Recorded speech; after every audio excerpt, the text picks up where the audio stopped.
We're live on YouTube, X, formerly known as Twitter, Rumble, and we will be live on Rockfin here in a moment when I see that little red go live button. Good morning to everyone, about 5:15 here on the East Coast. Here I am looking very stupid in these very large headphones. I know that these are very large headphones that I'm wearing. I am completely aware of that. I don't know where any of my other headphones are, so I have no choice but wear these cartoonishly big headphones. These headphones that make me look like someone who doesn't realize that they're too old to start a Twitch account. I mean, these headphones make me look like Steve Buscemi's character on 30 Rock when he went undercover and pretended to be a high schooler. I understand that. They do not feel like age-appropriate headphones. They're the only ones I have right now. So pardon me my embarrassment for wearing these oversized headphones that dwarf my tiny little head. I wouldn't do that if I had any other option. Anyway, we're going to dive into the show. The transcript trick, the USPS 2024 election powder keg, and Biden is dumb on purpose. This is the Propaganda Report. I am Brad Binkley with my gigantic headphones. Hope everybody is doing well this morning. Let's dive in, and I don't want to talk about this for too super long. I want to make sure all these streams are up and going, by the way, because I did this in kind of a rush. Yeah, they appear to be up and going. I don't want to go into this for too long, but I do want to point out when it comes to the Trump trial update, that's what this is. I do want to point out the little trick that the New York court system is attempting to pull on everyone. I mean, they must think everyone is really stupid with this trick that they're trying to pull. And you probably are familiar with the fact that there's no video or audio recording devices allowed in the courtroom during Trump's New York trial. And that has nothing to do with a choice. Apparently, there's a law in New York where the recording devices, audio or video, are not allowed in there. In most states, when it comes to state court, cameras are allowed in the courtroom. It's to the judge's discretion, the court's discretion. Now, federal court, there are no cameras allowed. But in most states, it's up to the court, except for New York. So nothing is allowed. And because no video or audio recording devices are allowed, that means that everything we've learned about this first ever criminal trial of a former president, all of it has come to us through the mouths of mainstream propagandists and gatekeepers who are the select few who have been allowed into the courtroom. You know, people like Rachel Maddow. These are the people who have relayed information to us about this trial, and we've had no other way to find out information about it because of the rules where no recording devices are allowed in. That's not exactly the best way to get the public to trust the information that they are being told about this very, very important trial. You know, this historic trial. We're all being told this is such a historic trial, and they want us to trust us. So with the stakes being so high as they are, you want to build the trust in the information. You want to build it up, right? And so, I hate when I say right, but I do it because I know that Adam Curry and Dvorak make fun of that all the time. And there's not too many people that I care about what their opinion of me would be. And not that they would even hear this, and not that I honestly even care what their opinion would be, but they make fun of that all the time. And so I always catch myself doing it. So I try and not do it unless it's actually an appropriate time to pose the question, right? Question mark. But there, it wasn't right? I derail. Back to the point at hand. They need to build trust in the information coming out about this trial. And the only people, we have no direct access to the information as the public. We're getting it from the gatekeeper propagandists. Not a good look. So the New York state court system, I guess, recognizing this problem and attempting to mitigate it, they made a big announcement yesterday. This is the trick. They announced that they will be making the trial transcripts available to the public on the court's website. I mean, that's fantastic, right? They said that I just did it again. They said that they're taking a novel step to ensure broad and continuous public access to this extraordinarily high-profile case, and that this measure is in the interest of the public good, and that it aligns with the court system's commitment to judicial transparency and its ongoing efforts to enhance public access to and understanding of the courts and the judicial system. That's why they're making the transcripts available for us all. We no longer have to go to the Rachel Maddows of the world and the media to tell us about what they saw inside the court. Or so it would seem. Until you go over to the New York court system's website and you actually look at the transcripts that they made available, which for some reason, these transcripts of Trump's trial that are publicly available now have been formatted in a way that is the exact opposite of how every other publicly available court transcript in the existence of humankind has been formatted. And I've read so many of them, thousands and thousands of pages of them, especially with the Epstein court documents going all the way back to 2016. Court transcripts and documents, which are usually hundreds of pages, they are searchable, downloadable PDF files because nobody reads them front to back. It's impossible to do that unless you have all the time in the world or you have a staff to do it, like people in Congress or people on CNN and other MSM networks have. Regular people don't have the resources to spend all day reading hundreds of pages of legal documents.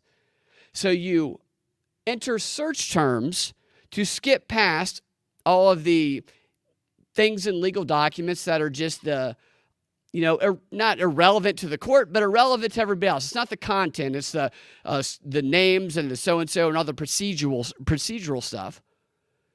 So you enter the search terms. Every court document I've ever encountered over 15 years, longer than that actually. I was in law school, before that, have always been searchable, downloadable PDFs. But for some reason, you go to the New York County System website, and what these documents, these transcripts, they're not searchable, they're not downloadable, they're not PDFs. They are none of the things that these types of documents usually are. And here's what they are. I'm going to pull these up on screen because I thought this was... I'm harping on this because this is kind of a minor thing under the radar that I think is actually very important because of the trick that they're trying to pull on people because they think we're stupid. And they put them out there and they don't want you to read them. That's what this is. The New York court system put the documents out there and they put them out there in a way that makes them impossible for the average everyday person to actually go through them in any productive way. And they celebrate it. Here we are for transparency, judicial transparency, and open access to the people. Go fuck yourself. I mean, fold up in half the New York court system and literally fuck your own face because you're full of fucking shit. You did not do this to give the public open access. You did this so that you can make it look like there's full transparency, so that people would trust the fucking cocksuckers on CNN who waved around the court documents. We have the court documents. Well, they have the court documents, so why would they lie to me? I could just go verify them in the actual transcripts. They know you never fucking will, because as soon as you go to the fucking transcripts that you made available, you are deterred. It's a deterrence. You're pushed away from them because they're so unaccessible for anyone in the world. They have all these standards on websites where it's accessibility, where they'll make the dialogue big, or they'll read it to you in actually a pretty, fluent and a good voice at this point. Like, you can click read a document on Google and you'll think, some sexy British lady's reading to you. It's like, wow, where's this chick? It just makes you wonder why sometimes things are published that have kind of robotic things when they can do it that easily. But that's neither here nor there. The point is They could have made these documents easily available and searchable, but they didn't on purpose because they don't want you searching them. They want to create the illusion that they're available so that people, when they look at the ones on CNN and other networks talking about it, make assertions about the case. They just assume they're telling the truth because why would they lie when the public transcripts are available? It can be verified. Well, it's because they know you won't go check them. And if you do check them, they know that you'll be deterred by the way that they've been made available. Now, this is not what I intended to get to right away. I was going to show you the documents first, which I'll do now. But pardon me if it takes me a second to kind of rearrange my thoughts in my head because I had this show planned in a whole different way. But let me show you the documents, the way they made them available. And as I said, this is not protocol, the way they do this. They do not, this is like the weirdest format of making a document available that I've ever seen in my life. I've never seen this before. I've been doing this for a very long time. So this is the New York court's website, and you might not be able to see it that well on the screen, but right, I'm going to go ahead and click on, this says President Donald Trump, civil trial, and then you have President Donald Trump, criminal trial. Transcripts, right here. I'm going to click on transcripts, and see, this is what it makes you do. Makes you do this throughout. It makes you verify that you're a human because there are so many fucking robots that are dying to get access to these transcripts. God dang it if they let one through. So you got to verify you're human, which all you have to do is click on that right there. That's how stupid robots apparently are. They can't even click on that square. Here are the two transcripts they've made available thus far. See, it's funny, too, because it says pdfs.newyorkcourts.gov, suggesting that these are going to be PDFs that we click on. They're not. People versus Donald Trump transcripts. And clicking on the second one here, which is, you see what comes up. Oh, shit. I'm not showing you guys the right screen. Let me get this over here. Sorry about that. Let me show you the right screen here. Here it is. And I'll take it back so you can see it. Let me reverse that.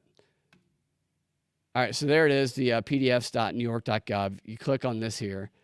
Bam. So this is the transcripts the way that they come up, right? And I just did it again. Make sure that's not big. Make that a little bit small, 100%. So you can see those on screen.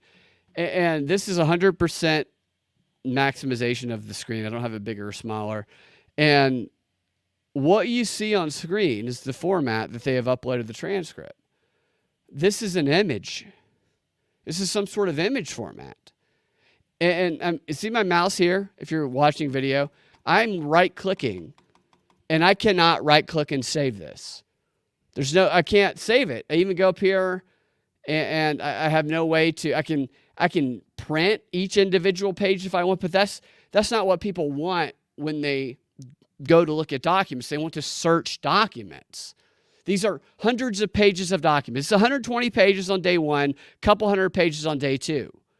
So you have specific search terms you want to go look at, and you can't do that here because the way they uploaded these, this is one page at a time.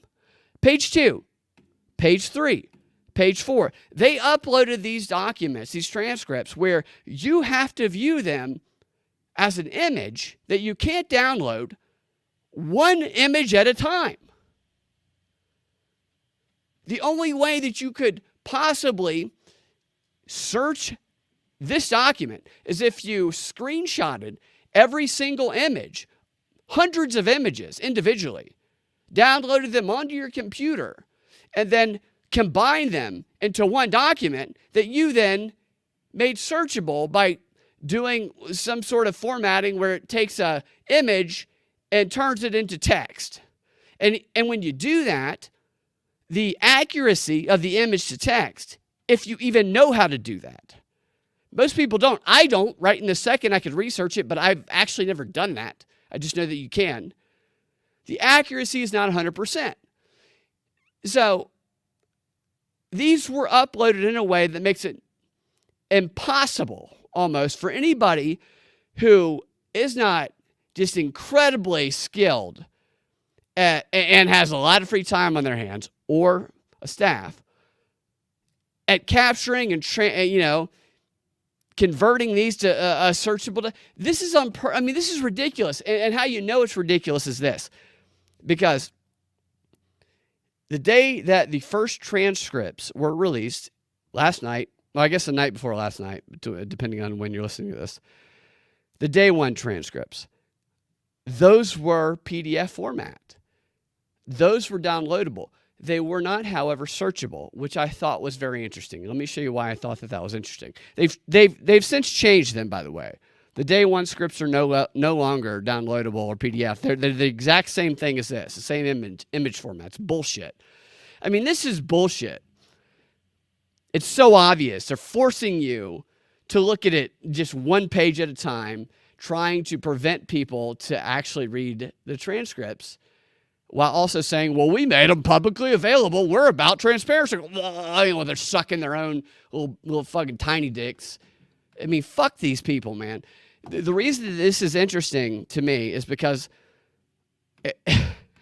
this is the news release on screen right here. So as I told you a moment ago, the day one transcripts originally, they were in PDF format, but they were non-searchable. And as I said, that kind of, raised my bullshit alarm, because it takes effort to make a document non-searchable like that. And you know that it wasn't their default, because when you look at this image that I have on screen, not image, this PDF file that I have on screen, which is a news release from the New York court government, the same website that is announcing New York courts to publish daily transcripts of Trump trial, and it even includes the link to the transcripts in here. This document is, as you can see here, a PDF document that's downloadable, which you can see the downloadable, it's clickable, you can click it, it downloads, and it's searchable. And look, I'll show you it's searchable. Let me click, hold on a second here. Let me see, New York, so there you go. You can see the search. You see it's searchable online. So they created this news release announcing the publication of documents, transcripts about Trump's trial, using a downloadable, searchable PDF document. And then they made the transcripts initially a PDF document that was downloadable but not searchable, which is fine, because you can download that and convert that into a searchable PDF format, which I did do. But they must have recognized that, because when I went back the second day to look at day two of the transcripts, which I only went to because of the way CNN was boasting about, we have the transcripts. They're the ones that alerted me to it. When I went back and looked, they had changed the format of day one's transcripts and to match day two's transcripts, which were those images that are one at a time. You can't download, you can't search. They don't want you reading them. That's the point.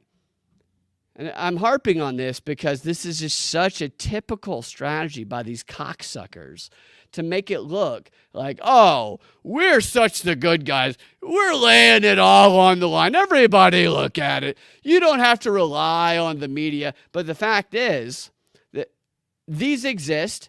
People will go watch Rachel Maddow. And as I said earlier, they'll say, why would she lie to me when I could just go verify in the fucking transcripts? Because you never will. You never fucking will. And even if you try, you will be diverted away from it. It's all a con. It's all such a con. I go back and forth about whether or not to even cover some of this stuff. I love exposing cons. I really do.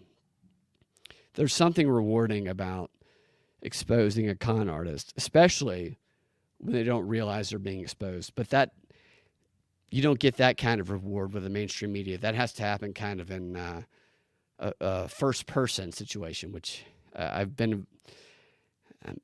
It's just, people are con artists and they'll lie, okay? And they think people are stupid.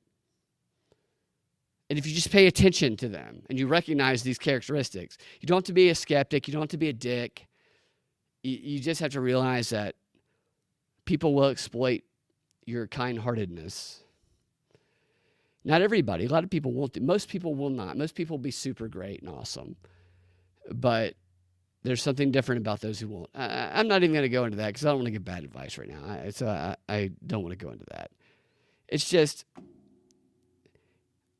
part of this idea of trust that they're trying to build into everyone, program into everyone, is that there are trusted sources and that there are untrusted sources.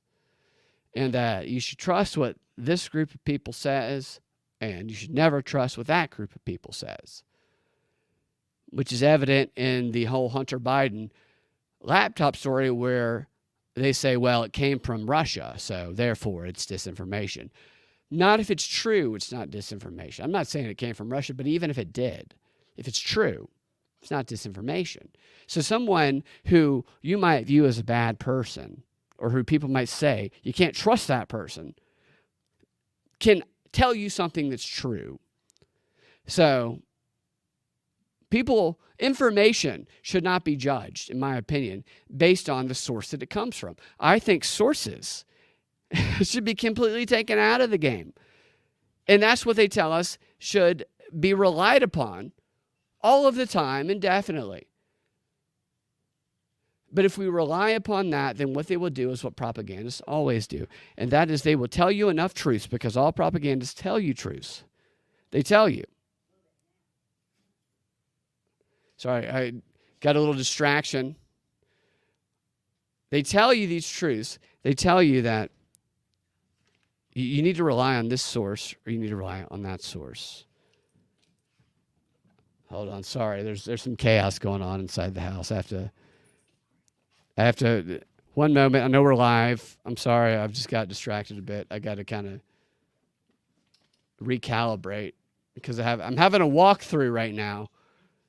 It's not their fault. It's my fault. But I am having a walkthrough, so I got distracted, and it's going to take me a second to kind of get back to what I was saying. And now we're searching for a key to let the dogs out. There's no key to be found. Okay, key's been found. Thank you. Okay, sorry. They want you to just rely on the source, because the source will tell you truths. It'll tell you enough truths to get you to stop questioning them. And that is when they tell you the lie. So propagandists have to tell you truth so that they can inoculate you from the lies that they tell you. That is the entire model of propaganda. And that is why we're hearing all these news initiatives about this source or that source. The reality is the best way to protect yourself is to say, screw the source. Even if you trust the source and they have the best of intentions, they'll get it wrong sometimes. They will absolutely get it wrong. Now, that doesn't make them bad. It just means that they're human. So don't trust the source. Look at the information and evaluate the information. That's the best way to protect ourselves. And that's what they don't want us to do. And with all this bullshit about the trial going on, they want to have these sources on these networks be our authoritative information on it. I mean, it's all bullshit anyway. It's all totally bullshit anyway. It's all a fucking show. All of it. Maybe Trump's in on it, maybe he's not. I don't know. I have not looked in deep enough yet to whether or not Trump was supporting Johnson and sending aid to Ukraine and all that. I suspect he probably was, to be honest with you. I've always suspected that he would probably do that and then try and pretend that he didn't. I hope that I'm wrong about it. I think Trump's funny as shit. I think he's the funniest president we've ever had. But I don't doubt that maybe he did kind of backdoor push that Ukraine aid through. I hope I'm wrong. But I think they're all the fucking same when it comes to that bullshit. And I'm tired of being conned by him. So moving on. Sorry I got so angry. I'm sorry I got distracted too. It's a weird morning. What I want to talk about next is... Wait, did I get through all the parts I wanted to get through there? Okay. Yeah, I think the basic point, again, I'm sorry. I was just not anticipating that distraction. Was that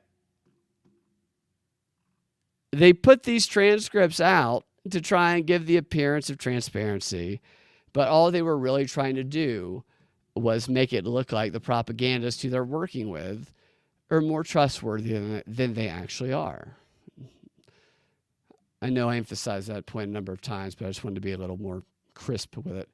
Moving on to the next thing I want to talk about. So there's a problem bubbling up. It's kind of under the radar with the USPS mail system in this country that could potentially wreak havoc on the 2024 election. In fact, I think it might be in motion to wreak havoc on the 2024 election.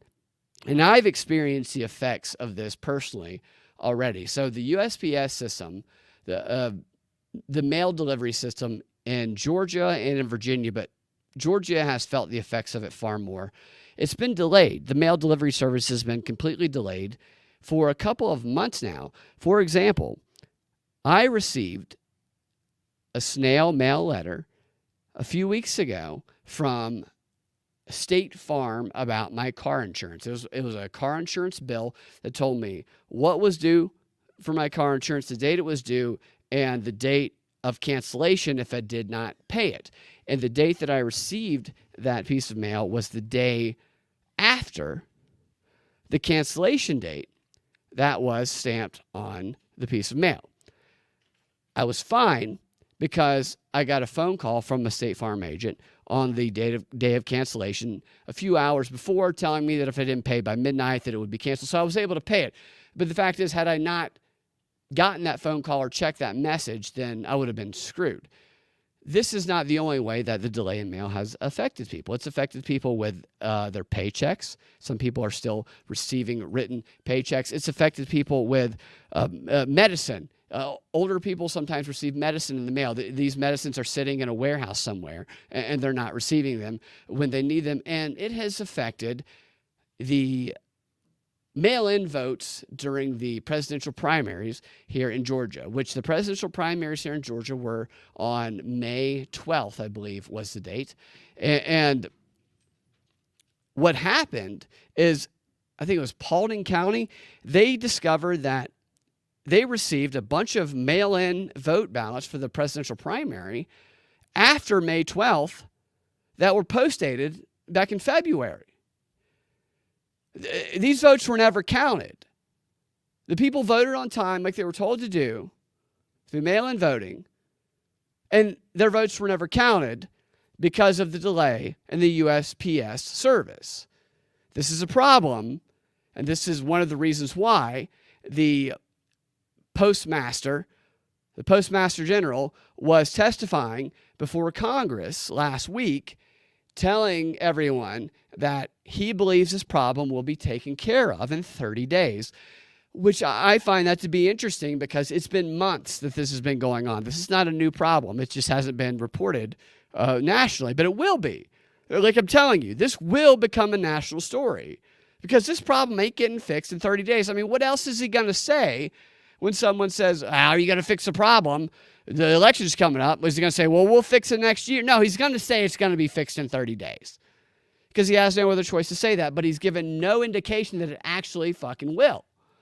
And this is going to cause absolute chaos coming up. And what's happened with this, it's interesting because Georgia, where the problem is predominant, it's like a swing state now, and is the focus of the 2020 election controversy. You still have the January 6th trial going on. This is where all the delays are happening with the mail. Republicans are now telling their voters to use mail-in voting. Democrats used it far more than Republicans did in the last election. Republicans saw how beneficial that was to them. Now they're telling them, you guys need to use it too. And now all of a sudden we have this problem with the USPS mail, which I find to be a little bit, I mean, it's odd because I was doing this research and I verified it before the show that the most trusted government agency in every single survey that's done on which government agency do you trust the most, it's always the USPS. They're always the most trusted agency by the people. Not to say that that's saying a lot because most people don't really trust any of them, but they're number one all the time, and all of a sudden you see this problem happening, and it's happening in Georgia, where all the controversy is, it just seems to leave the door wide open for them to, it's going to cause chaos. I think you guys can see some of the problems that will arise here. And nobody's talking about this either. Everybody's just talking about the hush money trial and all that fucking bullshit. And it's funny, too, because the solution that Brad Raffensperger, the Georgia Secretary of State, is promoting is he's promoting for everyone to register early, to go ahead and, get their mail-in vote ballots early, send them in early, and to use this new tracking computer system called Ballot Tracks to track it. And Ballot Tracks is this software that promises to track your ballot from the moment you put it in the mail until it arrives at the voting precinct, which is kind of vague in the way it describes itself. Turns out what it actually does is it only tracks your envelope, if that. I mean, it's been tested in numerous counties and it's failed over and over again. It sucks. It's like shitty software. It's terrible. But, of course, it's got some government connections, and Brad Raffensperger and other states are making a lot of money promoting it. So they're telling people, you know what, you're worried about your vote getting in? Just vote early and make sure you use this tracking software that even if it works well, it doesn't actually confirm that your vote was counted. But the way that it promotes itself and the way Brad Raffensperger and others promote it is that they lead people to believe that if they sign up for this tracking software, that their vote, that they will receive a notification telling them when their vote was counted. But when you go to the website and you read it and you read the stories about it, that's not true. It doesn't actually tell you that because it can't. It can tell you when your fucking envelope arrived. Can't tell you if it was tampered with. Can't tell you what happens after your envelope arrived. It's a fucking con. They're all fucking con artists. And Raffensperger's fucking a spokesperson for this cocksucking technology, which is a piece of shit technology proven to be, that he's pushed as a fucking solution for a problem that he doesn't fucking give a shit about. I'm amped up this morning. I know that. I apologize. You know what? I don't apologize. Hopefully your kids aren't listening. Earmuffs. I'm mad about this shit. It pisses me off how stupid they think people are. And where was I here?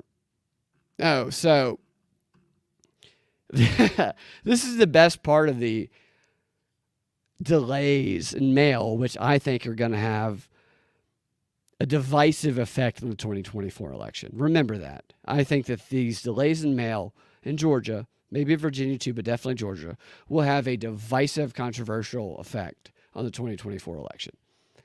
The cause, what caused it?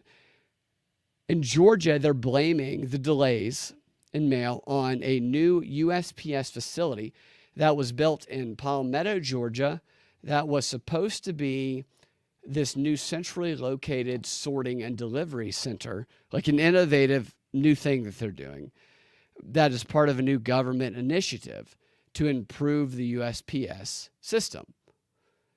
The most liked system, apparently, of all of the government agencies they thought needed improving. The problem is that this new center that they built has only a Newman from Seinfeld, like 36% mail delivery rate. They only deliver 36% of the mail. 36%. I have to say, I don't know what that's in comparison to. I don't know how much regular mail is delivered, but that seems pretty low. And as a result of this low delivery rate, the other USPS centers around the state have had to compensate and overcome the problems going on there, which has caused a statewide delivery delay. This is what they tell us anyway. And this facility, which is brand new, it was built, this is the best part of all this. You're going to love this part about it. It was built as part of a 10-year USPS initiative that launched in 2021 during the Biden administration. This initiative, I can put it up on screen, is called Delivery for America. So they're trying to make sure they modernize the USPS system, the only one that people don't hate yet. There it is, Delivery for America. And Where's my mouse? Hold on. I think I lost my mouse here. Are you kidding me? Is my screen frozen? Yeah, sorry. My screen is frozen, and it kind of blinked out there. Okay, I'm back now. Sorry about that. All kind of technical difficulties. I'm going to get that off screen. So here's what this USPS initiative, this 10-year initiative, what some of their goals were.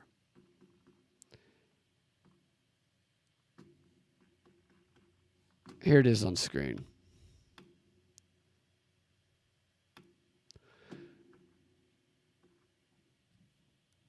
Of the many goals that they hope to achieve the USPS in building these facilities, like the one in Georgia here that's failing, as well as the other improvements they're making, the goal that they're trying to achieve is environmental stewardship, reducing greenhouse gases, and advancing the USPS's sustainability goals. That's what they're after, sustainability goals. How about you get my car insurance bill to me on time and old people's medication to them on time? The greenhouse gases and the rising sea levels, those can wait till after my State Farm payment. That's not the only thing that that is listed as a goal of this initiative. Another goal of this initiative, which is screwing up our mail and will cause chaos during the 2020 election, is this right here. And I think you probably can anticipate where this is going. They have a goal of creating an internal culture, of establishing a winning culture that prizes diversity, equity, and inclusion. You can see it on screen there. A stable and empowered workforce marked by opportunity creation, well-defined career development and growth, including non-career employees, resulting in decreased turnover and a winning culture that prizes diversity, equity, and inclusion. And this is all over this document. I don't know if that's just paying tribute to that because they think they need to say that to get financing, but listed as some of the primary goals in this initiative that is causing the mail shortage, which will cause chaos in 2024, is the goal of climate change and DEI. Everything is. That's what everything is. Because I don't know about you, but I'm tired of receiving my mail from a white cis person. If I don't get my mail from a transgender person of color, I'm burning it. I don't need it. I don't want it. Fuck all of these white cis males who have been on top of the mail delivery game for so long. Your empire is over, assholes. Moving on. Brad Raffensperger, Georgia Secretary of State, that I've been mentioning because I kind of went down a rabbit hole with him,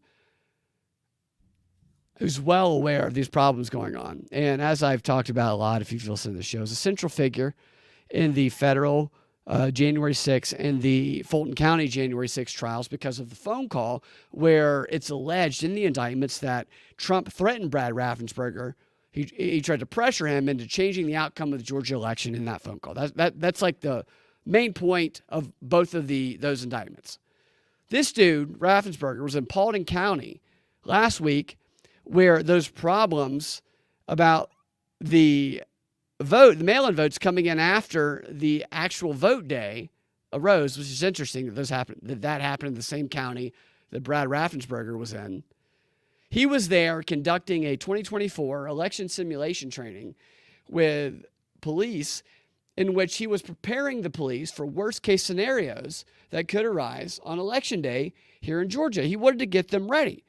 Now, what type of threats might Brad Raffensperger be preparing the police for that might arise on Election Day? Well, of course, the threat of conspiracy theorists is what he's preparing them for, which in this article, it makes very clear. Here's what it says. It says, poll workers like Ruby Freeman were threatened after they were falsely accused of fraud in Fulton County. Raffensperger and election officials have been under pressure from Donald Trump and his allies. And Republican election skeptics spread a barrage of conspiracy theories that in some cases took weeks or months to disprove. This year, it says, Police and election officials say they will be prepared. What does that even mean, they will be prepared? They'll be prepared to stop conspiracy theory? I mean, this is like a threat, the way this article is written. How do you know what a conspiracy theorist is, or a conspiracy theory is, before it even arises? Like, how can you pre-prepare for a conspiracy theory? Because a conspiracy theory is a theory about an alternative explanation about something that happened. So how can you pre-prepare police to stop conspiracy theories before they happen? You can't do that. That's an impossible thing.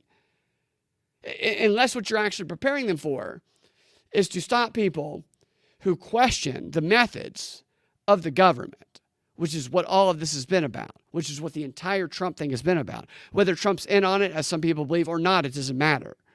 What it's about is, it is about making it a crime to question the government. That Trump's entire case and all of these cases are dependent on assuming that it is a criminal act to question the government and believe people outside of the government. That's what all of this is about. And that is what the Georgia Secretary of State is preparing police officers to watch out for, is people who ask questions. And we're seeing this play out on social media, even in the right-wing sphere. Is asking questions is bad. It's bad. And I agree that some people can ask condescending questions simply to be, difficult. But questions should always be asked because positions that are mainstream, supported by everybody, have rarely been challenged.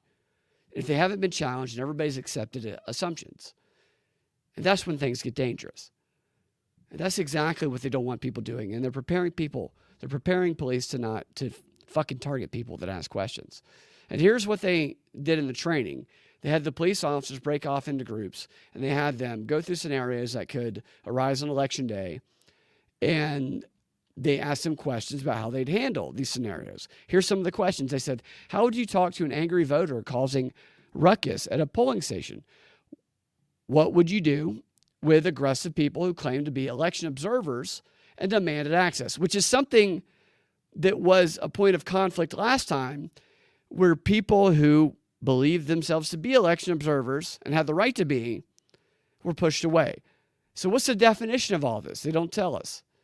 And then they told trained police officers about what would happen if they had to evacuate the place, which one of the concerns they had about evacuating the place in case of a bomb threat was that if they evacuated the voting precinct, it would result in there being long delays, people waiting in line for hours to vote.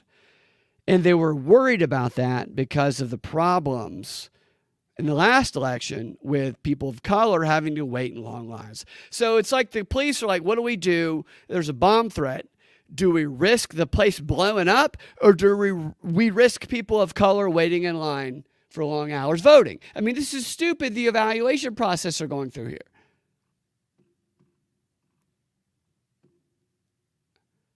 Smaller situations that they train them on is, they said that these could be handled by some election officials, not just police, but they said, how would you speak to a customer?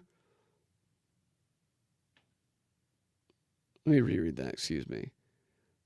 Okay, they said some of the problems, such as speaking in a quiet corner about a voter's concerns, is something that could be handled by election officials. Or countering disinformation on social media platforms. Okay, so they train these police officers and election officials on countering disinformation on social media platforms. And then they said the most heated controversies involved poll workers outside polling. Well, I mean, how far does this go? This is fucked up, man. The guy who led the training, his name is Chris Harvey, probably a douchebag. I'm sure he's a douchebag. He's a former election official in Georgia. He said that law enforcement agencies should approach elections with the same planning as major events like the Super Bowl or large conventions. Police received a 7-page quick guide outlining Georgia's laws against election interference, violent threats, and carrying firearms within 100 feet of the voting precinct. And the training focused on physical threats at voting locations, and there will be future sessions that will likely include responses to other types of risk, such as cybersecurity, which I didn't think they worried about cybersecurity because they told us that voting machines aren't hackable.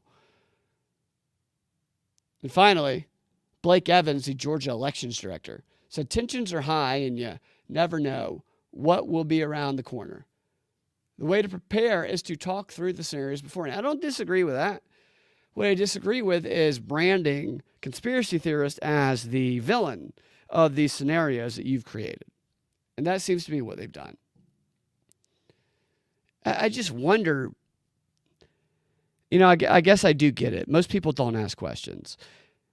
When you find yourself in a group of people, probably not you guys that listen to this show, but the average person finds themselves in a group of people and everybody is being told one thing about a villain or something that's bad and nobody's objecting to it, then even people who quietly object don't say anything because they're afraid that the rest of the group will turn on them if they do.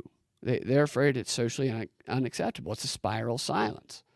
It's that sociology experiment where they have a bunch of people look at a line on the wall, which one of them is obviously longer than the other, but they have all these plants say that the shorter one is longer. And so people who recognize the one that's actually longer don't actually say it out loud for fear of being socially isolated. It's pretty wild. I mean, that is the basic tactic of manipulation that goes on in society, is creating a fear of people, within people, of speaking up about wrongs that they see, but they're afraid nobody else does. And so they remain silent. It's wild. It's really wild. One more thing about Brad Raffensperger. So Brad Raffensperger, and I thought this was really interesting. This is crazy to me. So as I said, Raffensperger is at the center of the January 6th and the federal indictments against Trump. If these go to trial, Raffensperger would be the main witness in both of them because of that phone call where everybody says Trump tried to intimidate him into rigging the Georgia election, which is, if you listen to the whole phone call, it's total bullshit. But that's what they say in the indictment. So based on the indictments, he's a top witness on the stand if we're at trial. Yet despite this, Brad Raffensperger on his own website, and this is on his fucking website. Look at, so there's an article, the feature article on Brad Raffensperger website says, Secretary Raffensperger thanks former President Trump and Speaker Johnson for supporting his efforts against non-citizen voting. Wait a minute, what? The guy who for the past 3 years, the media has, rolled out and said, this is the guy, the phone call, the intimidating phone call. This shows that he was trying to rig the election. Wait, this guy is thanking Trump for something? Wait a minute. That doesn't make any fucking sense. And you click on the article and it says, Secretary of State Brad Raffensperger thanked Speaker Johnson and former President Trump. This is the official Secretary of State website of Georgia. This is Brad Raffensperger's official website. Thanked former President Trump for joining his call to ban the non-citizen voting on Friday, stating, since I took office in 2019, I've urged Congress to take action to change the federal law and ensure that non-citizens cannot vote in our elections. I thank Speaker Johnson and the former president, he wouldn't say his name, for following my lead, and I look forward to action finally being taken in Congress. Maybe this explains some of why Trump was siding by Speaker Johnson and all of this. Because, Brad Raffensperger not saying his name, isn't that interesting, though? That the main witness in all of these January 6th things about Trump trying to change the election, Brad Raffensperger, still taking phone calls from Trump, thanking Trump, must not be that fucking intimidated. It's all a fucking show. What a crock, man. What a crock. This article should invalidate all of the trials. They should all be thrown out if we're being serious. I know that this is a system of injustice and not justice, so we're not being serious. But if we were, they should all be thrown out because of this. Unbelievable, yet still believable. Unbelievable only if we're assuming a paradigm of justice. This is not a paradigm of justice. It's a paradigm of injustice. One final story, I think, then we'll get out of here. What time is it? All right, yeah, we'll get a little bit longer. So this is my favorite story of the day. So Joe Biden, Joe Biden doesn't give a lot of speeches. He doesn't get out a lot. He's controlled when he does. But it is graduation season and commencement speeches. A lot of presidents give commencement speeches. And Joe Biden is scheduled to give a commencement speech at Morehouse College, at a historically black college and university that Martin Luther King Jr. graduated from. And Joe Biden is giving a commencement speech there. He's scheduled to anyway. On May, I think it's like May 19th. Can you imagine that? You go to Morehouse College, maybe you're inspired by MLK Jr., work hard for 4 years, and then you find out that on your graduation day, the person giving your commencement speech, it's Joe Biden? I mean, what a bummer that must be to have someone who is like a proven racist, who says that if you don't vote Democrat, you're not black, who spends half his time talking about how he whipped a guy named Corn Pop with a chain by a swimming pool when he was younger. This is the commencement speaker at your graduation from a historically black college and university, Morehouse. Obviously, there's going to be some backlash to this, which is why I think this is a setup, honestly.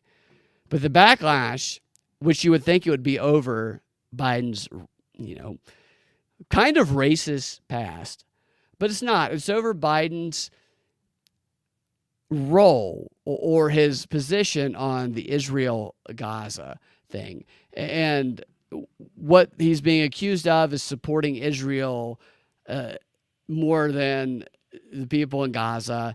And it's just, that to me just seems like fake outrage. Because there's so many other things to be outraged about Biden giving a speech at a historically black college and university. Why would the students there care more about how Biden has responded to Israel and Gaza than how Biden has historically treated black people? Because you can look at how Biden has historically treated black people, and Biden, doesn't, not so great, not the best guy for black people. The crime bill, the Corn Pop. You don't vote Democrat, but he doesn't give a shit. He doesn't give a shit. But this historically black college is upset that this person has... Now, this is all fabricated, in my opinion. And I don't think they would ever let Joe Biden speak at a college like this unless they had some sort of plan, because this would be a disaster. I mean, it would be a train wreck waiting to happen that I would actually love to watch in person. But I don't think that is what's going to happen. I think that he's either going to cancel it or he's going to record a speech that cannot be booed and objected to in real time, that will essentially be his coming out party for his feigned appearance to support God, the Palestinians, is what I think. So Biden in his actions has completely been right up Bibi Netanyahu's asshole. I mean, that's what his actions have shown. He's tried to play both sides of all of this by publicly saying, you got to stop, Bibi. You got to stop, Bibi. I'll suck your dick right off. I will suck your dick off, Bibi, if you don't stop. Let me do it, is what Biden tries to do. But in reality, he just continues to give him all the money and says, leave him alone, ceasefire. He's full of shit. He's trying to play both sides. I don't know what I would do if I were in his position. I would never want to be in his position. I would never seek to be president like he has so many times. You have to be a psychopath to do that. But I have a feeling that this speech at Morehouse, it's just so out of character. They would get Stacey Abrams. They would get Kamala. They would get Fani Willis. They would get anybody but Joe Biden. There's nobody there who wants Joe Biden to speak there, yet Joe Biden is speaking at their commencement. Why? Why is he doing it? Because this is the knob. There's something that is going to come out of this that is the reason for this speech. It wouldn't happen any other way. They don't fucking let Joe out of the basement. You don't fucking say, hey, how you doing, Joe? Let's go speak at a historically black college and university today where they all hate you. That just doesn't happen unless there's some sort of planned op. This is part of the ops trying to make it look like he's not sucking Bibi Netanyahu's asshole, which he is. I don't like any of them, man. I really don't. I really don't. And I know that, have I talked about this already? I'm so distracted from the interruption I had. Trump might have helped push the Ukraine stuff through. If he did, fuck him, you know? It's just like I'm tired of our tax money being sent to pay for foreign wars. It's disgusting. I'm sick and tired of it. You can't walk out of the fucking grocery store with a carton of eggs and milk for under $120 right now. You can't fill up your gas tank for under $75, $80. It's bullshit, and I'm fucking tired of trying to be shamed into supporting sending money over to countries that I don't know shit about, that I don't know who the good guy or bad guy is. I'm fucking, like it's fucking bullshit. I'm fucking sick and tired of it. Fucking Joe Biden going speaking to black college and university. What a fucking insult to those students. Don't fucking send Joe Biden. I feel sorry for those kids who worked hard and they get this fucking prick. He doesn't give a shit. What a fucking bullshit. Give them Dave Chappelle. Give them someone they can fucking relate to, fucking gives a shit about. Not fucking Joe Biden. Fuck this bullshit, man. Fucking pisses me off. Why do I always get pissed off when I do morning shows?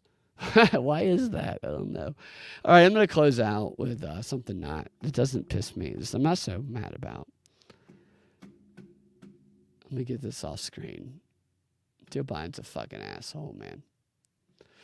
So you guys, and this is another thing about Joe Biden that I'm sure you guys have seen this.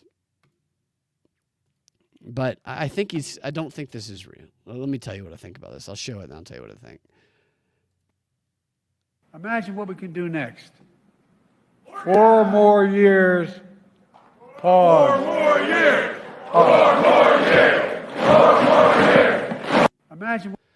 Okay, so you've probably seen that going around on social media where Biden is in the middle of talking and then he looks over at the monitor and he reads the stage directions where he says 4 more years, pause, and then he says pause and people clap.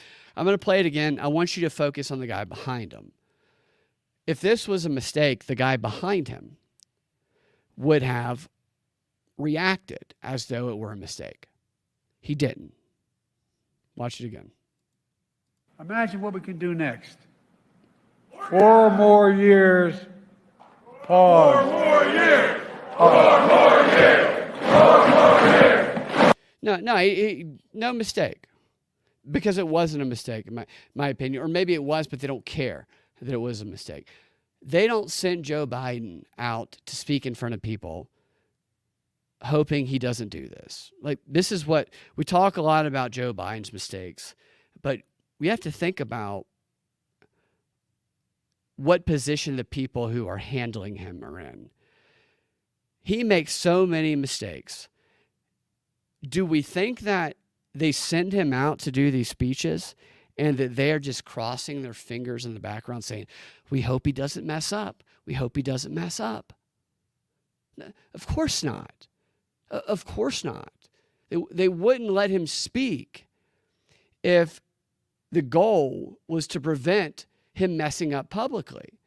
They send him out in public knowing that this is going to happen a high number of times. Like most of the time, if he's out there long enough, something like this will happen. They send him out there knowing that. And I think they do it because it serves their goals. They wouldn't let him go out there and fuck up all the time if it didn't help them do whatever the hell it is they're trying to do.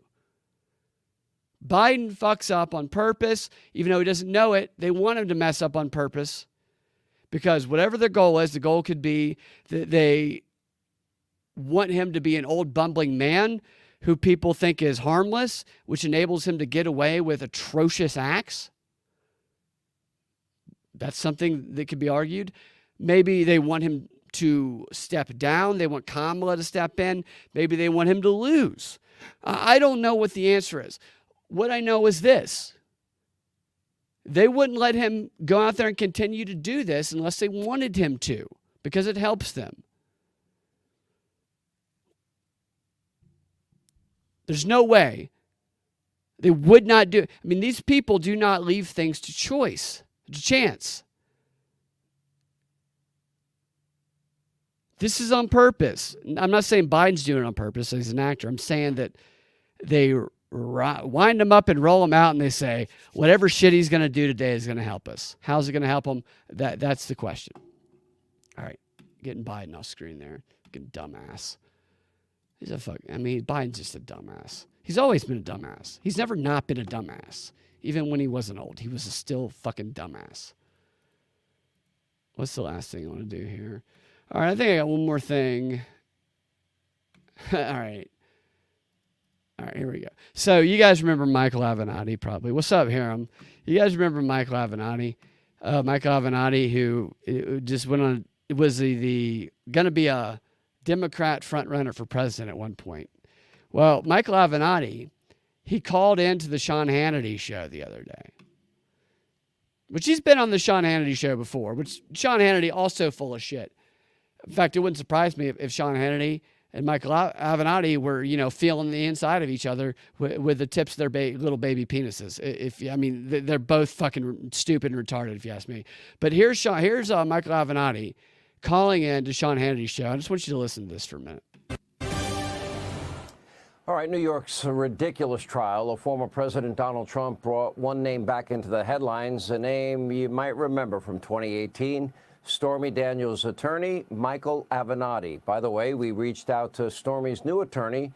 They haven't got back to us. Meanwhile, Avenatti is currently in prison after convictions for extortion, fraud, identity theft, and he recently told Fox News Digital that he thinks Trump has become a, quote, victim of the system.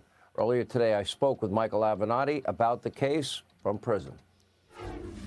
I just want to stop on that premise there. Michael Avenatti has come out and said that Trump is a victim of the system.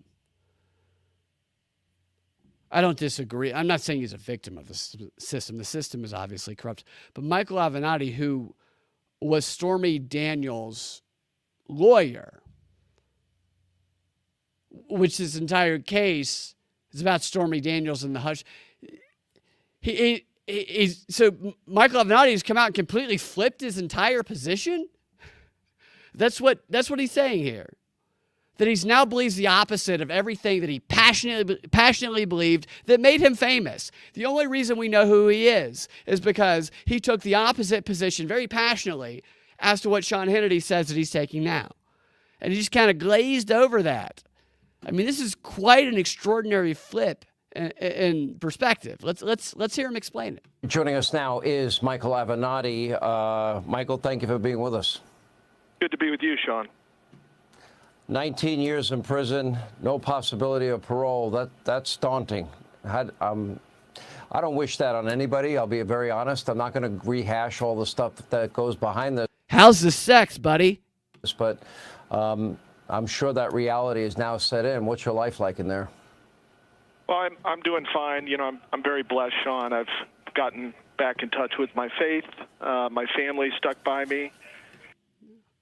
Does anybody believe that? He's gotten back in touch with his faith. This guy is the biggest shyster anybody ever met, if you remember him. He's full of shit. 19 years is a draconian sentence, and I've got some pending appeals. It's far in excess of anything I should have ever received, but I'm trying to keep my chin up. Okay, understand. I'm sure it's not easy. Let me go to the heart of this case now.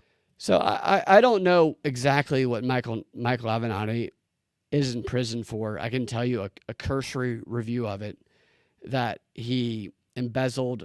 They say he embezzled $300,000 from Daniels, which that 19 years would be too much from that. But he also, at least he's accused of. This is from the State Department's website. Michael Avenatti. Okay, so they accuse him. He was sentenced to 168 months in federal prison for stealing millions of dollars from his clients one of whom was a paraplegic with mental health issues, and for obstructing the IRS's efforts to collect more than $3 million in payroll taxes from one of his coffee businesses. That doesn't seem like 19 years to me. That seems like he's being punished. I don't know the full details of it, but I'm gonna lean to the side that he's being punished a little harder than he should have, because maybe he didn't cooperate as much as he should have. He's still full of shit, in my opinion, but doesn't deserve that many years. I'll let him continue. That is going on in New York, about $130,000, dollars 8 years ago, and you have said you defended Trump as a victim of the system. I think there's a lot of issues involving the statute of limitations. I have issues involving the judge and donating to Biden. I have issues involving potential conflicts with his family. I have problems with how did they get from a misdemeanor to felony charges on the federal level. Whatever comes up in this interview is how there's tons of videos on YouTube of Michael Avenatti and Stormy Daniels just going after Sean Hannity for Sean Hannity also being one of Michael Cohen's clients. Lawyer, and I'll ask you that first. When you look at the charges itself and the time frame and the judge donating to Biden and possible other family conflicts, what's your reaction to that? Case is grossly unfair, Sean, and that's going to come as a surprise to a lot of people, but I strongly believe that. What is happening right now to President Trump, and let me be clear, I disagree with President Trump on about 95% of the issues at a minimum.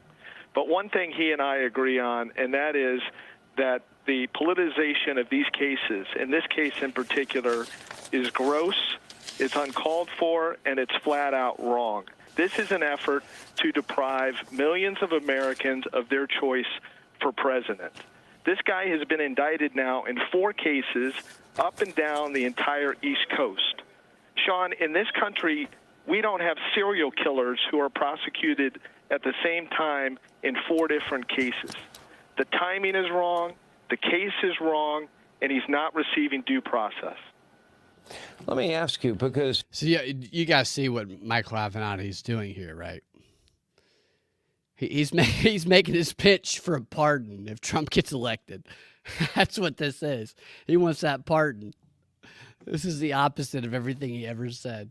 So you were once, FoxNews.com did an article, and they had an interview with you, and they pointed out the one-time, quote, most dangerous enemy of Donald Trump, who a lot of people on the left thought would bring down President Trump's, bring down his presidency. And I remember at the time, I actually met you one time, and I remember at the time that you were passionate. You had the media all over you. You had the media even suggesting, some of them, that you might run for president one day. And obviously you're taking a very different posture now about the case, about where you were then, what you were saying then, and what you are saying now. Is it your experience that contributed to this, or is this the totality of what happened with you and your former client, the totality of what happened, I guess, with Michael Cohen, the totality of what happened in your own life? Explain. It's such a different Michael Avenatti to me. Can you explain that? Well, I think it's all of what you mentioned, Sean. I do recall when we met, actually, and I recall you and I got along pretty well, actually, that night. But separate and apart from that, I've learned a lot over the last 5 to 6 years, Sean. I've been a product of the system, if you will. I've been ground through the system, fighting 3 cases at one time. I've learned a lot about the media. I've learned a lot about what it's like when the government comes for you, when you're targeted. I've learned a lot about what it means to really get due process or to be deprived of due process. And so, they say you can't teach an old dog new tricks. Well, I guess that's not true, because I've certainly grown a lot and learned a lot over the last 5 years. And that's why I'm saying what I'm saying now, and I firmly believe it. Sure, he's learned a lot of new tricks. Let me ask you a question. I mean, if you were to testify in this case, you know that the prosecution would want to impeach you as a witness. And are you kidding me? Michael Avenatti's going to testify. That's what he wants. Michael Avenatti wants to make himself a witness because he wants to position himself for a pardon from Trump.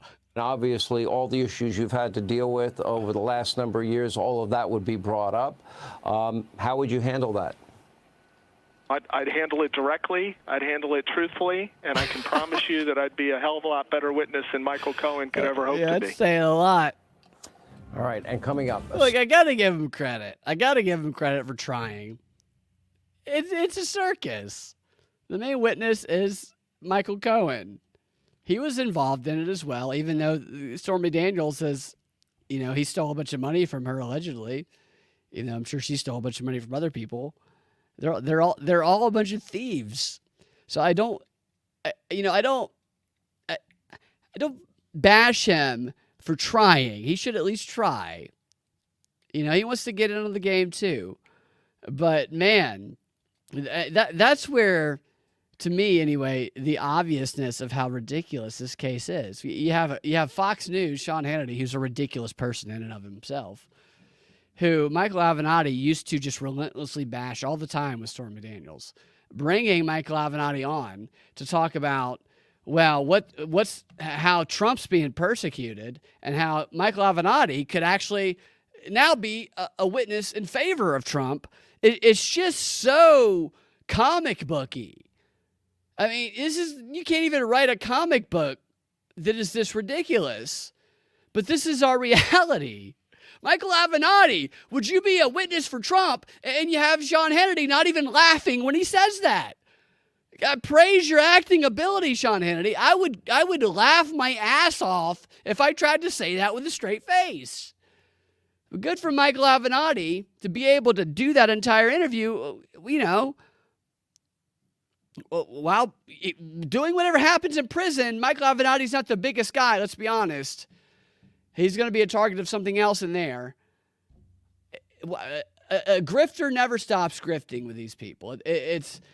I don't even want to say it's unbelievable because it's not. It's not unbelievable. And I try to stop myself from saying unbelievable or crazy because things like this, like Michael Avenatti, like Stormy Daniels, like Trump, like all of them, the behavior of all of these swindlers. And look, if they actually imprison Trump and do all that stuff, then they'll cause a civil war if they do that. I'm not convinced that they will actually do that. And I try and evaluate, as I said earlier, what people say on information and not on the person it comes from. And from a surface level view, they're going after Trump, and it's just it takes away everybody's rights.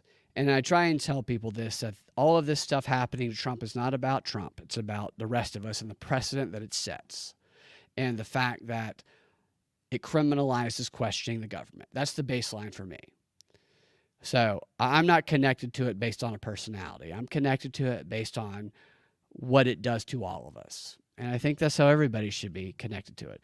But you have all these people come in who are big personalities and swindlers who we listen to them and they say things in such a way where they appear to be empathetic, they appear to be telling the truth because they're good at lying. They're good at looking people in the eye and telling them something that is total bullshit in a way that makes that person believe it. That's what they've been trained at, and maybe not even trained at it. Maybe they just grew up learning to do that. I've met people like that. I've met people who grew up on the streets, who they only learned to survive by lying to people and manipulating them. And if you didn't grow up that way, or if you didn't learn to do that, then it's hard to comprehend that other people survive that way, or that other people are so willing to do that. And so we judge other people's behavior and actions based on the way we would act. And we would never do that. We would never con and lie to people and just deceive them, so like look them in the eyes and know that we're lying and know that we would not do that, most people. Of course, everybody lies from time to time, but we usually feel guilty about it. And so when these con artists like Michael Avenatti, who just, they can do it without a sweat. When they do it, and of course he's been exposed at this point, but these personalities emerge on the stage and they do it, and we look at them and it's like we feel like they're telling the truth, because we could never imagine ourselves being so sincere and lying the way that some people say that they are, if that makes any sense. I don't know if that makes any sense. I know I've been rambling. It makes sense to me. It's like they create these rules in society, people who either create them or reinforce them, who operate outside of them, that everybody else grows up and learns to operate within. And we all have morals and stuff, which are good. Morals are a good thing. But they create, not that they create all this, but they reaffirm and they support people operating in this society based on these morals, and they pretend to have these morals that everybody else has, but they know that they don't actually believe, they don't have those morals. So it's a bunch of people in control that pretend to have the same morals that everybody else has, for the most part, different variations. And everybody else assumes that they have. But they're like, ha ha ha ha, we don't actually give a shit about morals. And they just fuck you. I think that's how these people operate. I think people see Joe Biden, he's a nice old man. And Joe Biden doesn't give a fuck he doesn't give a fuck. He doesn't fucking care. Maybe some of them do. I think maybe some of them do. But the ones that do, the CIA is just like, hey, we photoshopped you with a teenager in bed together. Do what we say. Fuck the CIA. I'm already on so many lists, man. I shouldn't say things like that.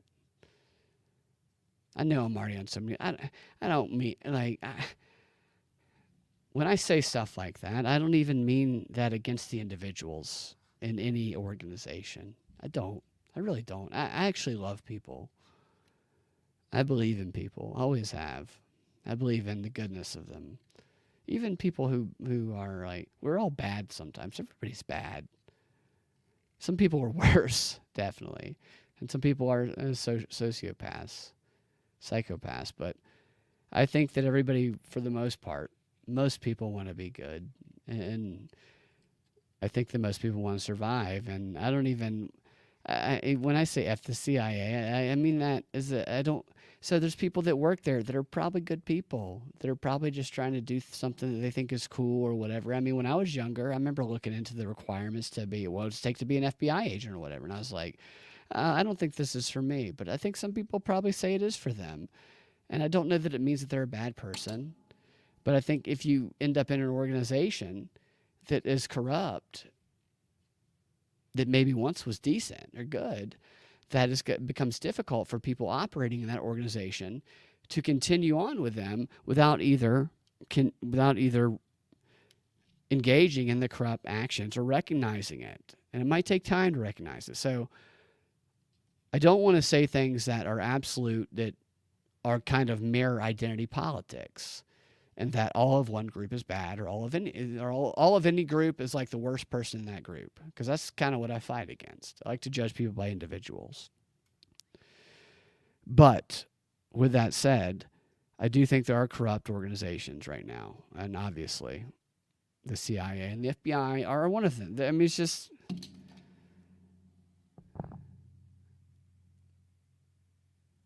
I don't know, man. I'm a very hopeful, optimistic person. I'm kind of in a weird mood right now, so it might not come off that way, but I really am. I think that I don't think people need to lie and deceive to get ahead in the world. And I don't think that it's a small pie that we're all fighting over. I think that it's an infinite one, and I think that that's part of the problem, that people don't recognize that. And I don't know how to. I don't always know how to change that perspective. When I 101, I think people can, like, I think people can be inspired. I think people can also be inspired in a negative way with the media and the division and all that. I think personal interactions can be very, very good for people. I think it's difficult with media and stuff. I don't know. I don't know. You know. I just know that anybody I've ever interacted with online that has been negative towards me, and this is true, any person who has been very, very aggressively negative towards me, and I've met a few of them in person, some of them were my friends before, that when I've seen them in person, all of that negativity has gone away. It's all gone away. All of the shield and the fat and the built up stuff, where it's the distance from the screen, it's all gone away. And we talked and we chatted and it was cool, and none of it's ever happened again. And like, I know we need the internet, we need all that because it is a gift in certain ways, because of the information that we can gain when true, and the research we can do, and the way we can communicate messages. But the downside of it is the interactions that we have, that some people can kind of see as being like their true enemy and stuff, when the reality is people on the internet are just trying to get attention. They're just trying to say or do the most radical thing that they think is going to draw the most eyeballs and clicks and stuff to them, and they align with these sides that they think that are going to help them the most. And what these organizers will do, and these organizers manipulate people, is they'll tell them to say certain things, which I know this has happened to people that I know that are friends of mine, and they've done it to me. And they've told them to say horrible things. And I knew it wasn't that person. And as soon as we talked, it was like all that faded away. And it's like, oh, so this happened and that. I don't know what the answer is to the negative side of the internet. I just don't. There's an answer out there, hopefully. I'm rambling. I am rambling, I know. And anybody who's still listening, I appreciate it. I do. Aram says, reading from a script, talking about what I showed earlier, what I played earlier. Exactly, they are reading from a script. Everybody reads from a script, man. It's all AI and shit. Let's do something light to get out of here. I almost got a little philosophical on you guys on that this morning. And here, I'm going to go to my go-to when I want to get a little bit lighter, which is the smoking gun. So, smoking gun. Headline, I haven't read this article. I glazed through it, but smoking gun. Woman busted for seeking threesome. Police suspect 31-year-old forced her way into neighbor's apartment. A Louisiana woman, and you can see her pictured on screen taking a selfie of herself, I guess. Is she taking a selfie of herself, or what is that? She must be standing in the mirror in that selfie. A Louisiana woman last night forced her way into a male neighbor's home and sought to initiate a threesome with the victim and his girlfriend, police allege. Like, I gotta say, if someone's gonna break into your home, I'd say the best case scenario is that they're seeking a threesome. I mean, it's better than them trying to rob you. Am I wrong? Unless it's a dude. If it's a dude, that's not the best case scenario. Dispatched to an 11:15 p.m. harassment complaint at an apartment complex in Monroe, a patrolman was told by the man that upon answering a knock at his door, an unknown neighbor forced her way into the residence. The woman, the victim said, began trying to have sexual activities with him and his girlfriend, according to a probable cause affidavit, which we'll look at that in a second. While the alleged late-night incursion, however, did not result in any three-way action, a woman did end up in handcuffs. Okay. A police canvass of the area located the female suspect at a nearby Circle K. So she fled the scene. They always go to gas stations. She was identified by cops as Shadana Reshonete, Heard, 31. The male victim confirmed Heard as the suspect. They need to show his girlfriend, too, because we need to evaluate whether or not he should have said, okay. You know, we need to know what his options were. Heard was arrested early this morning and charged with unauthorized entry of an inhabited dwelling, a felony, and several misdemeanors, including disturbing the peace, criminal damage, and resisting an officer. Pictured above, Heard is locked up in a local parish jail. Is there another page? All right, let's look at the source document here. Let's see what we got. It's not what we're looking for. All right, so unauthorized entry, disturbing the peace. She was drunk. Obviously, she was drunk.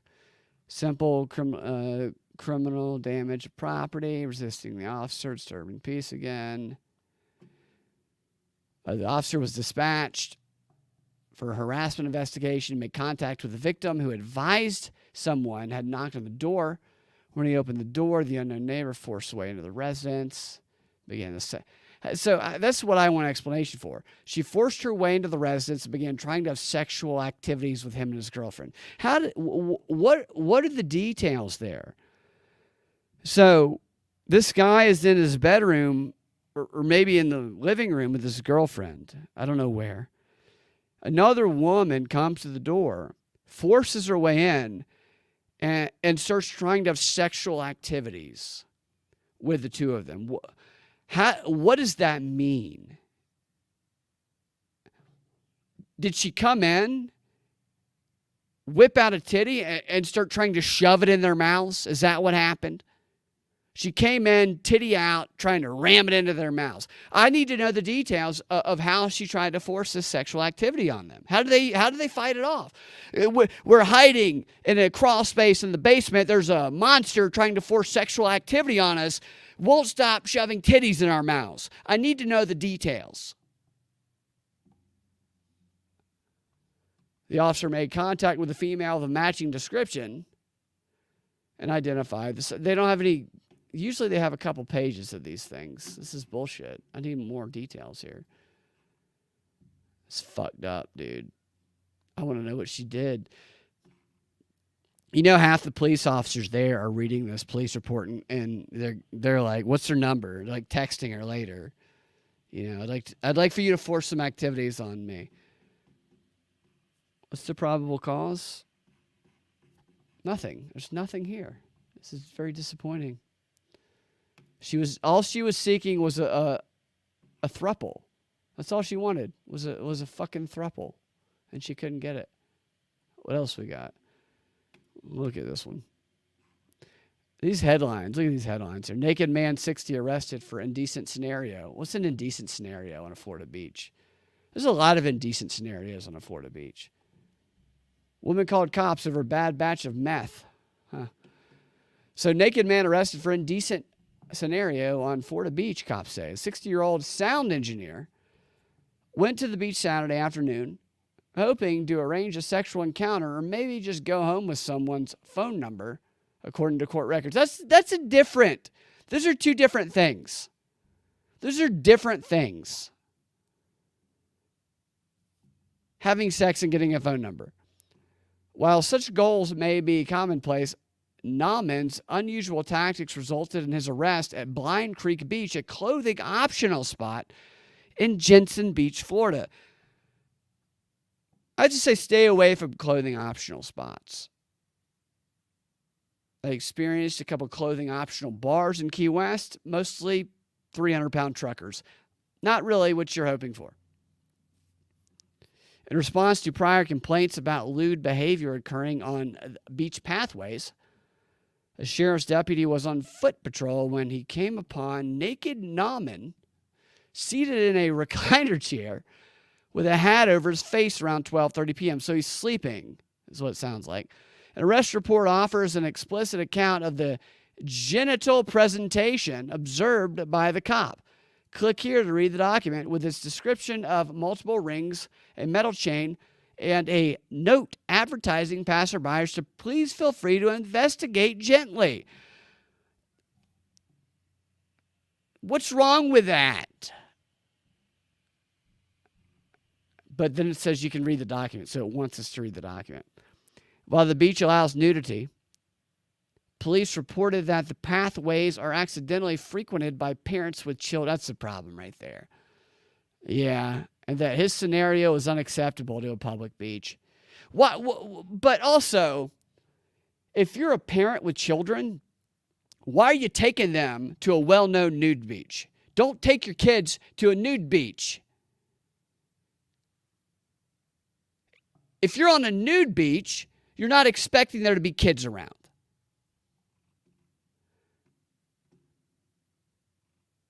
He was busted for indecent exposure. He was released later that day. And the officer's complete interaction with him was recorded on a body-worn cam. So we have video of the interaction. Well, let's, show it or don't show it. I don't think we need to see it. But let's see what the police report said. Why? What are you doing with your kids today? Oh, we're going to pack a picnic and me and my kids are going to go down to the nude beach. You're not a good parent if that's what you're doing.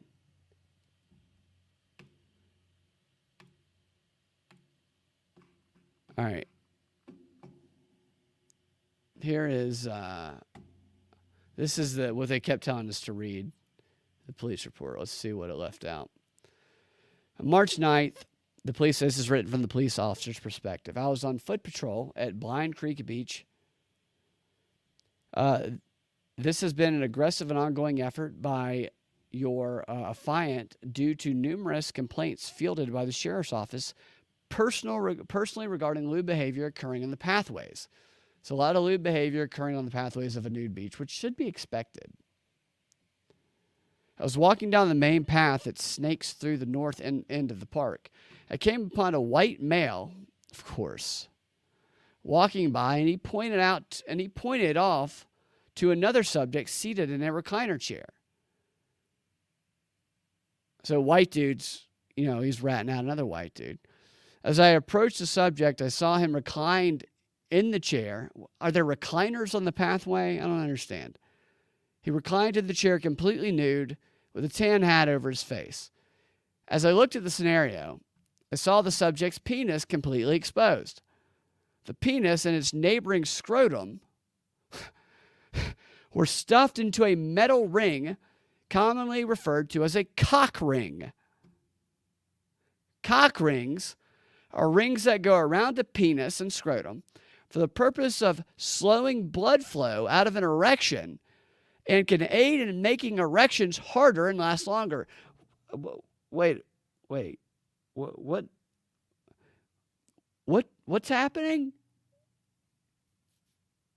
He was reclined. He was in a recliner, naked, with a tan hat on.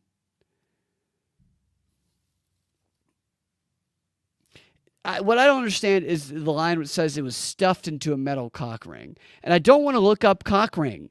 I do not want to look up cock ring right now. I just didn't think that you could stuff anything into a cock ring. I thought a cock ring is something that you attach, like an earring. I'm very confused right now. I'm very confused. A Prince Albert is what I thought a cock ring was. And not something you stuff something into. I have to look this up. I'm going to get all this.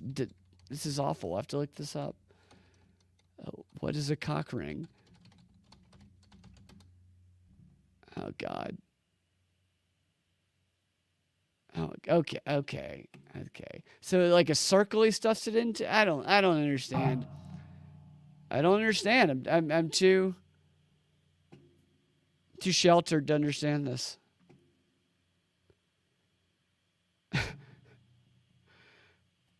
I wonder if the police officer immediately knew the answer. Like the police officer he saw that and the cop immediately knew all of these things. Yeah, that's my expertise, cock rings. Additionally, each of the subject's respective testicles were also stuffed into their own metallic ring. The main ring was tethered to a metal chain that extended out between the subject's legs to stick to a stick that was shoved into it. Let me read that again.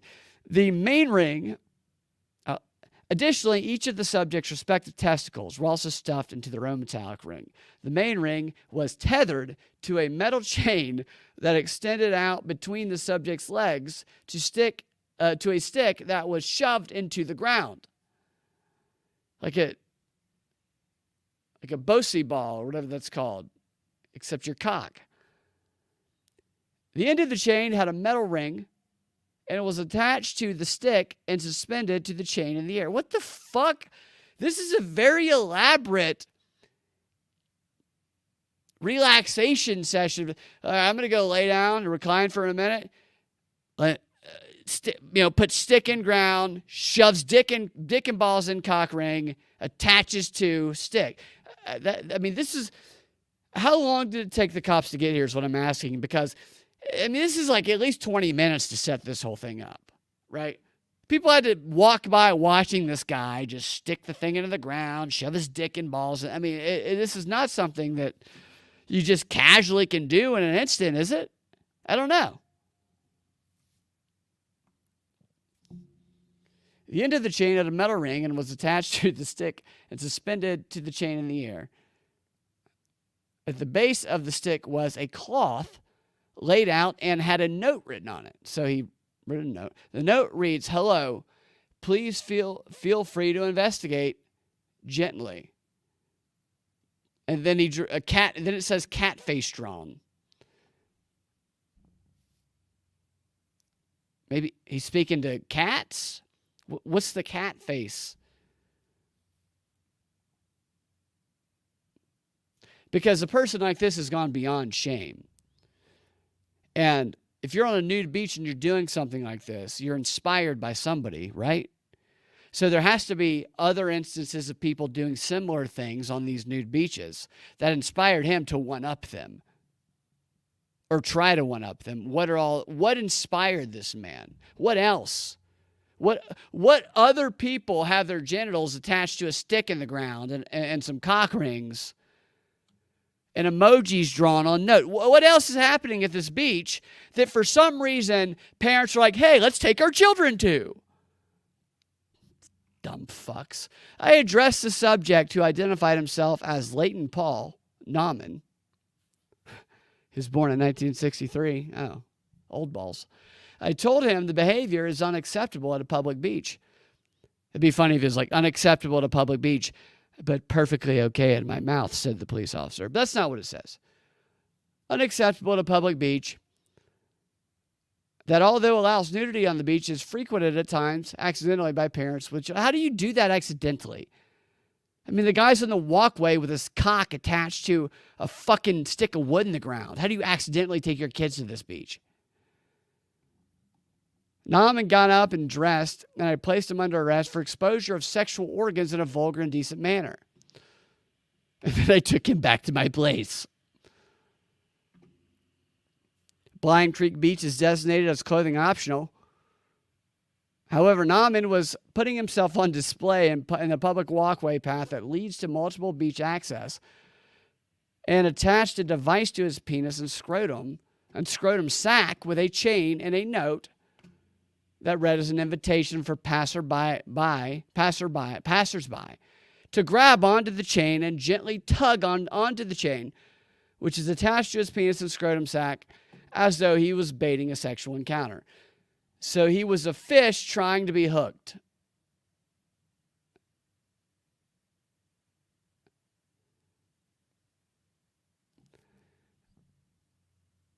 Again, if you walk your child past this person, you're the problem. You, the parent, are the problem for not recognizing the problem before you walked past it. You're approaching a beach where I'm imagining there's dozens of people with their scrotum and testicles attached to wood sticks baiting people to grab them. And you continue forward. Go to a different beach. Go to a beach where there's not naked guys stapling their dick to wood post in the ground. Go to a different beach, parents. I read Newman's Miranda warning, and he acknowledged understanding his rights. During my questioning of his intentions, then it's redacted. So they're going to redact something now? After all of this, they redact something right here? He acknowledged it was a bad decision. That's at least it's good. He said he was just hoping to meet someone and go back to their house for a sexual encounter. I want to get laid. I'm going to go stick my balls into the sand with a wooden stake. Oh my goodness. I just wanted to get laid. He wanted to go back to their house for a sexual encounter, or maybe just go home with someone for a phone number. That's a lot. That is a lot. Like, that's a lot to do for a phone number. Maybe the police officer gave him his phone number. On March 9th, Newman was at Blind Creek Beach, located in St. Lucie County. Again, a clothing optional beach. He exposed the sexual organs in such a manner that is completely out of scope of acceptance of the beach facility. The manner in which he presented his penis and scrotum sack tethered, it's repeating everything, tethered to the chain and cock ring and the handwritten note. Elevated to a vulgar and indecent manner of genitalia presentation at a public beach.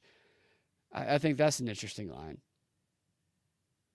I know you've heard this, but I'm going to read it again just for the sake of the way they framed it here. They said the manner in which Nauman presented his penis and scrotum sack tethered to a chain and cock ring and a handwritten note inviting passerbyers to gently investigate elevated his act to a vulgar and indecent manner of genital presentation at a public beach. So I guess there's a chart. You have a chart of acceptable and non-acceptable genital presentation at a public beach. And he redlined on that chart.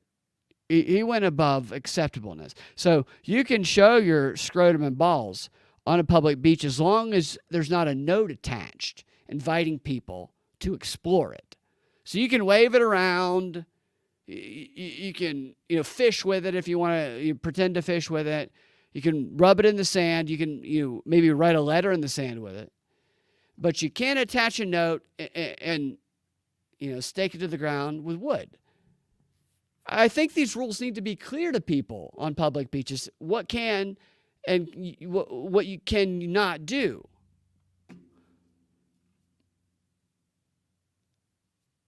How does he know?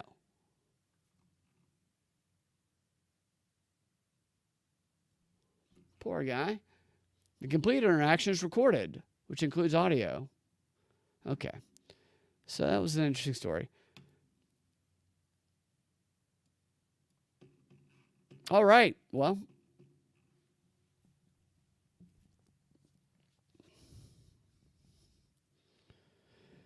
I would say that was the strangest story that we covered today, but it wasn't. The actual regular news is more offensive than a guy stapling his balls to the sand and writing a note that he would like people to explore his scrotum. So, with that said, I'm going to go ahead and close out the show. I thank you guys for continuing to listen if you have. It's been a bit of a strange morning. But I will be back later this week, and I will talk to you next time. Have a fantastic rest of your day.